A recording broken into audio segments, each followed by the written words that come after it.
This is a tutorial for using the MixmeisterExpress6 software to create mix sets from MP3 files. The first thing to really notice about the software is that it's got 3 primary windows and a toolbar up the top here. So the first window here, the library, is where we will store some tracks from our local PC. The second window here is a playlist where we can build a playlist for the mix set from the tracks in the library. And the window down the bottom here is a place where waveform representations of the individual tracks from the playlist will be highlighted. So the first thing to do is to copy some tracks from our local PC, which is the window I've got open here, into the library, and you can simply just highlight the tracks you want, drag them across to the library. And what you'll notice straight away is that the tracks under the BPM section are scanning. That's the software analysing the BPM of those individual tracks. So what we'll do is we'll pause the video while it completes that operation. Okay, BPM is being analysed. Let's close this window down, expand this window so we can see it in better detail.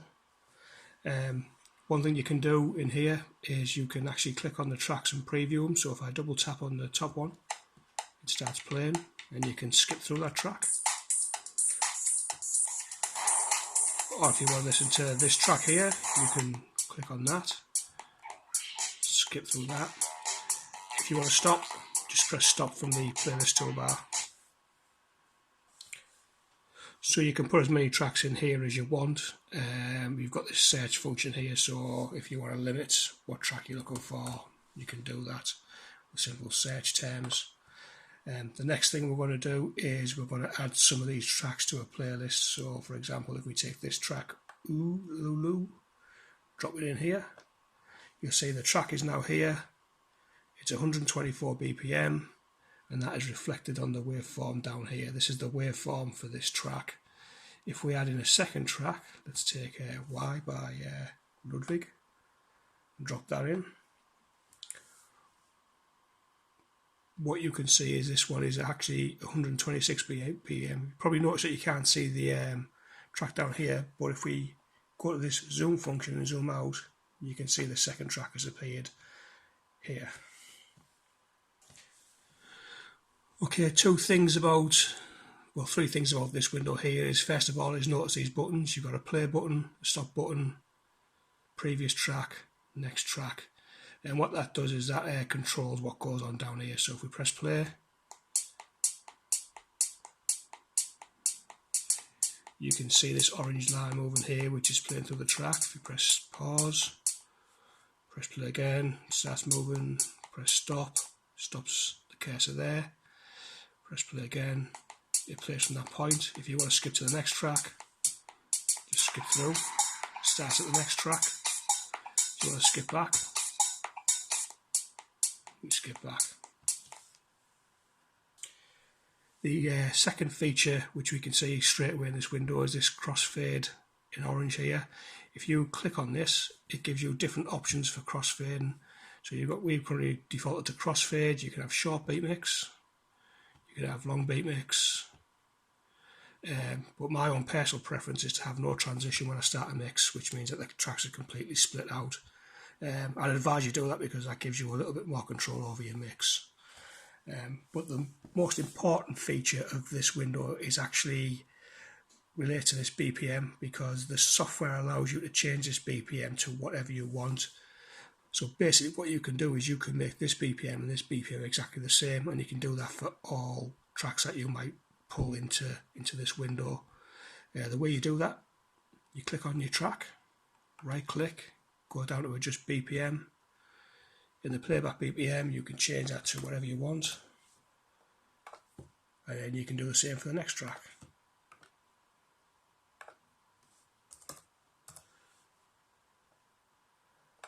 And what you'll notice is the BPM has changed here, and it's also changed on this bar down here.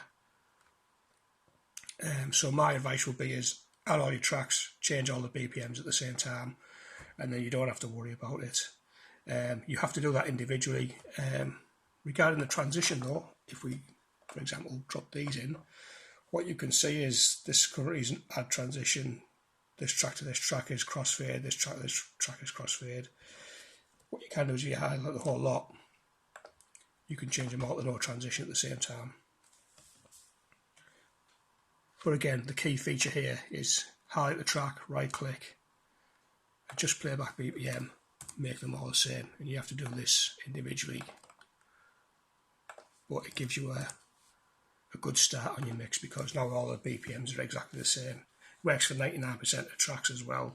You might find the odd one that sort of has a bit of a drift because the sequencing is a bit funny. They might have a strange breakdown at a different tempo. Okay, to keep this simple, I only want to work with 2 tracks for the moment. So let's delete those 2 out. This bar here lets you scroll backwards and forwards through your mix as well. So we've covered this window, let's cover this window. And this has 4 main features. The first feature, quite simply, is just the cursor. If you click anywhere on the track, or any track, the cursor will move along. And if you press play, it'll play from that point. Skip down here, press play, it'll play from that point. So let's skip back here. The second user feature is this zoom. This will become a really useful tool. You can zoom out, which is useful for when you're looking at all of your map. You can see all your tracks. But really, the key thing for it is when you want to zoom in and closely analyse your waveform for lining up your mix. If you zoom right in, and I recommend that eventually you get to a point where you fully zoom, you can see the rising edge of a beat, for example, there. It's a real key technique to getting your mixes right. The next key feature is what's called a label marker. If you come up to the top toolbar here and you click on Tools, you've got a bunch of different types of marker. A label marker is just useful for identifying key points of a track, the beginning of a sequence, which you normally do it by audio when you're DJing, but in here you've got to do it a little bit more visually. So you can just click on Add L and it'll add it wherever your cursor is. A fast, simpler method is just to click on wherever you want it to be and press L on the keyboard, and you can add as many of those as you want. The reason that's really useful is it lets you identify key points in a transition. So apart from controlling the BPM, the next key feature of it for any DJ is controlling the volume. We don't have crossfade facility on here, but what we can do is we can draw the volume sequence. And basically it's a little bit like the label markers, but instead of pressing L, you just press V. This blue line here is the current volume of the track, and these blue squares here are volume markers, and what you can see is that they're always set at 0 dB. So if I click on here and press V, I can add a volume marker. I can add as many of those as I want. And what you can do with these is you can drag these around left and right, but more importantly you can drag them up and down. You don't want to go above 0 dB, but this being the end of a track, for example, you may want to line these up with your label markers once you know the key points and start working on fading the track out. They always include some by default, but basically you can use those if you want, or you can just drag them to the bottom. So if I show you an example of how they work, I'll drag this down so it comes down pretty sharpish, otherwise we'll be for a while. So here's the volume.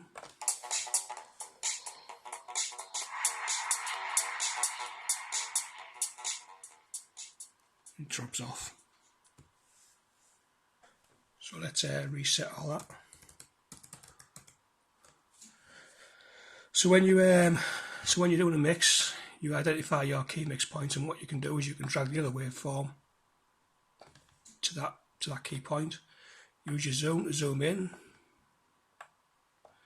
Let's say this is your mix point. You can then line that up, and this is what I was talking about using the zoom. when you zoom in, you can actually put your cursor there and you can pull that right up so it's bang on.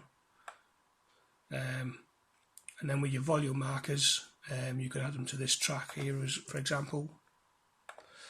Now let's just say there's a breakdown there, so that's probably where your transition's got a slingshot. So really, you'd be looking for something like this, killing this track here, and possibly fading it up here. Maybe up to this point here. This one here maybe staying on full, and then maybe it fades down a little bit there, and maybe it fades down a little bit more there. So basically, this track's going along, this one's coming up, this one peaks here, this starts to fade out, it starts to fade out more, and just in time for this breakdown. I'm not going to play this because it's going to sound probably awful, but that's the general idea. Okay, once you've got your tracks in here, you're going to want to save your playlist at some point. Really easy. File, save playlist as. I'm going to call this sample. You can specify any location you want, so you work your way through your locations. Save that. Now if I open that file again, that folder again, sorry, you can see it's created sample. Finally, Mixmeister playlists will only play on Mixmeister software, so you need to convert it to another format. That's really easy. Again, you click on this export button here, export my playlist to one of our files, click OK. Basically, I'm going to call it sample. Make sure you don't put that suffix in otherwise it'll just overwrite your Mixmeister playlist. I recommend Windows media file, and I recommend you do it at 320 kilobytes per second. There are options on there, but that's the best quality. Click on save, and it'll start to save it. When it's complete, you'll get a successful message, and if you go into the location where you specified you'd saved it,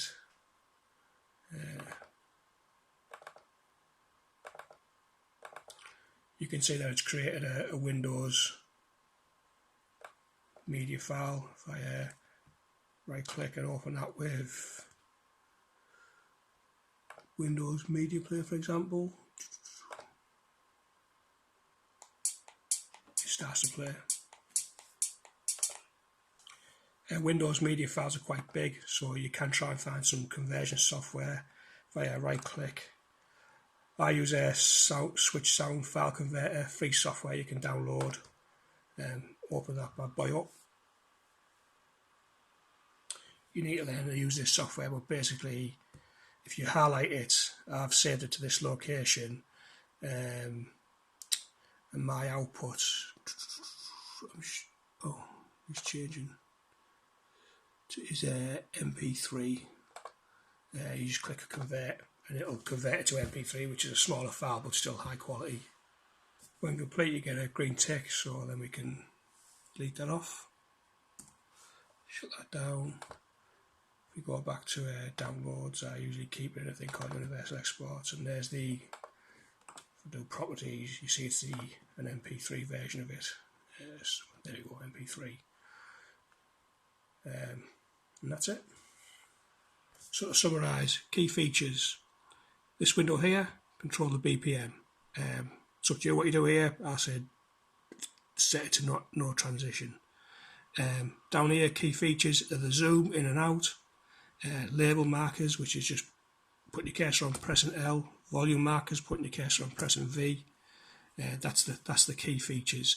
The real key to doing good mixes is finding your label markers, putting volume markers there near them, and learning about the rising edges of each of your individual beats.